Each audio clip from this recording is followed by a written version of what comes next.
Hello les gars, j'espère que vous allez bien. Inutile de vous frotter les yeux, vous ne rêvez pas, c'est bien du vert que vous voyez sur le graphique du cours d'évolution AB après une publication de résultats. Alors je vous préviens, les résultats de Q2, c'est toujours pas la folie, mais il y a des éléments encourageants, surtout du point de vue des résultats de Q1 qui étaient mauvais. Je vous propose de parcourir ça ensemble et on finira par s'intéresser à l'allocation du capital et ce qui se dessine un peu pour la fin de l'année 2025. Comme d'habitude, petit disclaimer, ceci n'est pas un conseil en investissement. Faites bien vos propres recherches avant d'investir, c'est important. On va commencer par le revenu. Donc, retour de la croissance du revenu à un niveau acceptable. Le chiffre qu'il faut regarder, c'est le plus 8,8% par rapport à Q2 2024. Donc ça, c'est hors fluctuation de devises, donc presque 9%. C'est mieux par rapport au trimestre précédent où on était à plus 6% hors fluctuation de devises. L'impact des fluctuations de devises, notamment donc du dollar, est donc de quasiment moins 6%, vu que la croissance réelle est de 3,1%. C'est assez énorme, je trouve. Mais ce n'est pas propre à évolution. La hausse de la croissance, elle vient principalement du retour de la croissance sur la région Asie après 4 trimestres consécutifs flat. Donc là, on voit un modeste plus 4% par rapport à Q2 2024. Le CEO nous dit qu'il commence à voir les premiers effets bénéfiques de la lutte qu'il mène contre les cybercriminels en Asie. Donc même si ça reste assez opaque cette histoire, on va quand même dans le mieux. Et le deuxième point, c'est que Evolution continue de se développer aux États-Unis puisqu'on voit que le revenu réalisé en Amérique du Nord poursuit sa croissance. Même si c'est vrai que les marges sont un peu moins bonnes parce que plus de coûts, ça reste une très bonne chose à long terme parce que les États-Unis, c'est un grand marché avec une réglementation relativement solide et claire sur les jeux d'argent en ligne. Donc là, on est très loin des marchés assez opaques, non régulés de certains pays, notamment en Asie. Néanmoins, je vous ai dit que tout n'était pas redevenu tout rose ce trimestre. Le revenu fait en Europe est encore en baisse, à la fois par rapport à N-1 et par rapport au trimestre précédent. Donc ça, c'est significatif parce que c'est leur plus grosse région en termes de revenus historiquement avec l'Asie.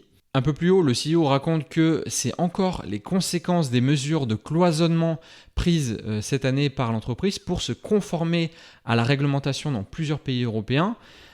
Et en termes de revenus, ça a été une perte sèche, notamment dans les pays où la réglementation est particulièrement contraignante, comme en Allemagne par exemple, puisque Evolution a dû arrêter carrément de vendre à certains opérateurs qui ne respectaient pas la réglementation. Et deuxième point un peu négatif, c'est l'Amérique latine qui reste pour l'instant décevante en termes de croissance. Il y a de grands espoirs sur le Brésil en particulier, qui est un marché fraîchement régulé. Mais Martin Karsund, il précise que bien que les perspectives moyen-long terme restent bonnes, la phase d'adaptation au nouveau cadre réglementaire, à la fois pour les opérateurs et pour les joueurs, risque de prendre du temps. Donc ça explique le départ assez lent en termes de revenus. C'est notamment pour ça que Evolution ouvre des studios de live casino en Amérique du Sud et notamment là il vient d'en ouvrir un à Sao Paulo pour tenter d'accélérer un peu ce processus. Ensuite, les marges. La dynamique sur la marge opérationnelle est moins bonne depuis Q1. On est à 58% de marge opérationnelle actuellement, c'est-à-dire 3 points en dessous du niveau de marge opérationnelle N-1 qui était de 61%. Et en vrai, ça se voit presque d'un coup d'œil quand on regarde le PNL. Les charges opérationnelles augmentent plus vite que le revenu, plus 10,4% par rapport à N-1 pour les charges opérationnelles contre 3,1% pour le revenu.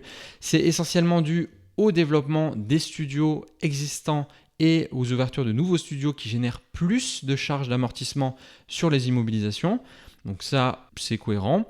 En revanche, il y a le poste des dépenses de personnel qui augmente aussi beaucoup. Ça, c'est un sujet important puisque c'est leur premier poste de dépense. Ils nous disent là aussi que c'est lié au développement. Ils ont dû embaucher des croupiers pour ouvrir de nouvelles tables de jeu. Donc c'est assez logique aussi. Et dans le call analyst, Martin Karsund parle de changements en cours dans le ressource mix. Ce qu'ils expliquent, c'est que l'année dernière, ils ont dû compenser en urgence la perte de capacité en Géorgie suite à la grève. En fait, ils ont ajouté de la capacité dans les studios d'autres pays, mais c'était fait un petit peu en urgence et pas tout à fait optimal. Donc, moi, ce que je comprends, c'est qu'il y a des possibilités d'optimisation à ce niveau-là qui devraient permettre, selon eux, de gagner en efficience et de réduire le nombre d'employés dans les prochains mois. Concernant les charges de personnel, je pense qu'il y a aussi un effet revenu mix.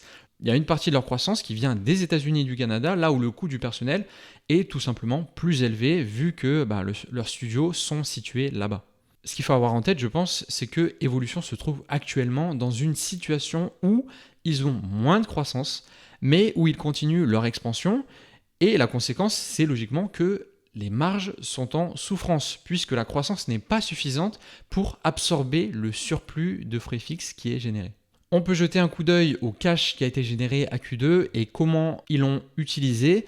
Donc les cash flows opérationnels après investissement, donc c'est un équivalent des free cash flows, étaient à Q2 de 192 millions d'euros en nette baisse par rapport au trimestre précédent, c'est ce qu'on voit sur le graphique. Alors, ce qu'il faut comprendre, c'est qu'il y a un effet saisonnalité, puisque le paiement de l'impôt tombe à chaque fois au deuxième trimestre. Donc on voit que c'est à peu près le cas pour les Q2 précédents, donc c'est à peu près cohérent. Le deuxième élément qu'on voit sur le cash flow statement, c'est que le besoin en fonds de roulement était plus élevé que d'habitude.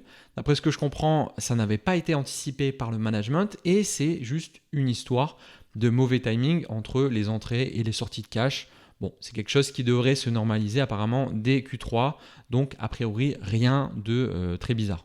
Comme chaque trimestre, ils ont réinvesti une partie du cash généré. Si on somme les capex et les acquisitions d'actifs incorporels, ça fait 33 millions d'euros, soit environ 15% des cash flows opérationnels.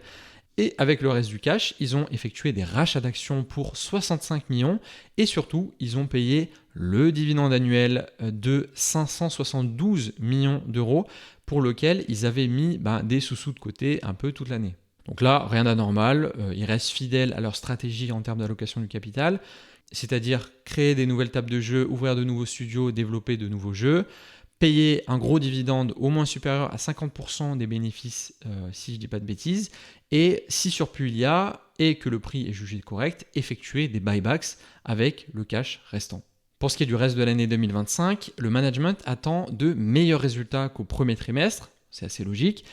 Ils ne disent pas comment ils comptent atteindre le chiffre, mais ils maintiennent leur guidance en termes de marge sur EBITDA entre 66 et 68%, sachant que sur les 6 premiers mois de l'année, on est à 65,8%.